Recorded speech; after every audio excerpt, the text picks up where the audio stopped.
India India के top 400 places. दुनिया में लाखों ऐसी डरावनी जगह हैं, पर आज हम आपको सबसे डरावनी जगहों के बारे में बताएंगे। हजारों लोगों के अनुभव के बाद ही इन जगहों को भूतिया माना गया है। इंडिया में नंबर 1 में आता है राजस्थान का भानगढ़ किला। 300 साल पुराना ये शहर राजस्थान का अलवर जिला और अलवर जिले में भानगढ़ शहर और उस शहर में बना भानगढ़ किला आज से करीब 500 साल पहले जब 1573 में आमेर के राजा ने भानगढ़ में ये किला बनवाया था और वहाँ शहर को बसाया। वहाँ के लोगों का कहना है ये भी एक खुशहाल शहर हुआ करता था, लेकिन समय के चलते ये एक भूतिया जगह में तब्दील हो गया।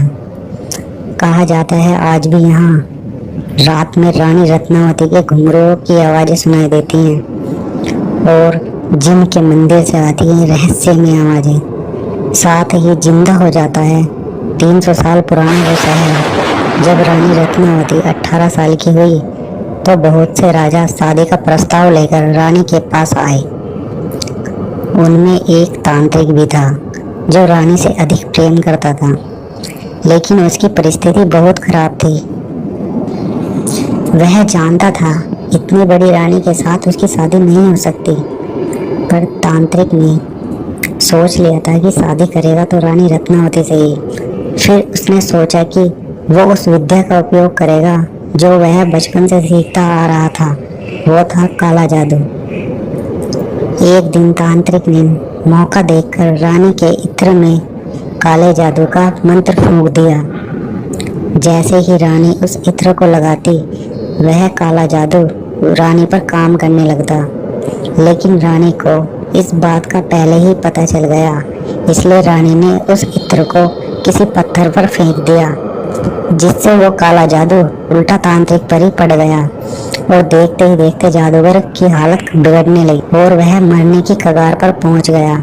लेकिन मरते मरते जादूगर उस भानगढ़ किले को एक श्राप दे गया कि एक दिन पूरा भानगढ़ तबाह हो जाएगा। और ठीक 1 साल बाद ही कुछ ऐसा हुआ। भानगढ़ और अजबगढ़ की लड़ाई हुई। उस लड़ाई में पूरा भानगढ़ तबाह हो गया, जिसके चलते रानी रत्नावती की भी मौत हो गई। कहते हैं आज भी यहाँ रानी रत्नावती की आत्मा उस किले में दिखाई देती है। NH-17 highway Goa, Mumbai Maharashtra to Goa. भूतों की कहानी तो आप बचपन से सुनते आ रहे हैं, लेकिन ये असल दुनिया का सबसे डरावना रास्ता है। दिन के समय में ये आम रास्ता होता है, दिन छिपते ही ये एक डरावने रास्ते में बदल जाता है। इस रोड के ऊपर एक प्राचीन कहानी बताई जाती है। एक बार उस रास्ते से एक फैमिली जा रही थी, तभी कुछ ऐसा हुआ जो हम आप सिर्फ कहानी में सुनते हैं। उनकी कार का म्यूजिक अचानक से अपने आप बजने लगा और कार के वाइपर अपने आप शुरू हो गए और बीच रास्ते में गाड़ी अपने आप बंद हो गई। गाड़ी चला रहा आदमी गाड़ी से उतरकर चेक करने लगा और तभी उसने देखा गाड़ी के दरवाजे अपने आप लॉक हो गए और कुछ देर बाद गाड़ी के दरवाजे अपने आप खुले।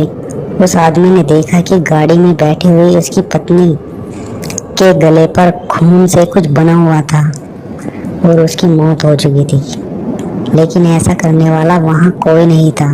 कहते हैं उस रास्ते पर आज भी एक औरत लिफ्ट मांगते हुए दिखाई देती है। लोगों का कहना है कि जिसने उसे लिफ्ट दी वो जिंदा नहीं बचा। और वैसे भी दोस्तों, रात के समय में अनजान को लिफ्ट देनी नहीं चाहिए। Number 3, tunnel number 33 Shimla. 100 साल से भी पहले सन 1889 में कैप्टन ब्रोक, जो एक ब्रिटिश इंजीनियर थे, उनको टनल नंबर 33 बनाने का प्रोजेक्ट मिला, लेकिन उन्हें ये प्रोजेक्ट पूरा करने में बहुत सी दिक्कत हो रही थी। साथ ही साथ और भी प्रोजेक्ट होने के कारण वह इस प्रोजेक्ट को दिए गए टाइम पर पूरा नहीं कर सके और जिस कंपनी ने उन्हें ये प्रोजेक्ट दिया था तब उनसे एक कॉन्ट्रैक्ट साइन कराया गया, जिसमें प्रोजेक्ट पूरा होने की आखिरी तारीख लिखी थी, जिसके कारण कंपनी ने उन पर भारी रकम का फाइन लगा दिया। यह फाइन इतना बड़ा था कि वह डिप्रेशन में आ गए और एक दिन उन्होंने उस टनल के ही सामने सुसाइड कर ली। लोग बताते हैं कि उस टनल में आज भी कैप्टन ब्रॉक की आत्मा का वास है। Number 4, GP Brock Meerut. दोस्तों, ये भी 10 भूतिया जगहों में से एक है। कहते हैं यहाँ पर रात होते ही दिखाई देती है लाल कपड़ों में एक औरत, और छत पर खेलती दिखाई देती है एक छोटी बच्ची जिसके हाथ में होती है एक छोटी गुड़िया। यहाँ के लोगों का मानना है जब अंग्रेज भारत छोड़ के गए तब बहुत खून खराबा हुआ और हजारों मासूम मारे गए, जिसमें लाल कपड़ों वाली औरत और छोटी बच्ची भी शामिल थे। ये खबरें जब तेजी से वायरल होने लगी तो गवर्नमेंट ने इस हवेली के बाहर बोर्ड लगा दिया जिस पे लिखा था अंदर जाना सख्त मना है।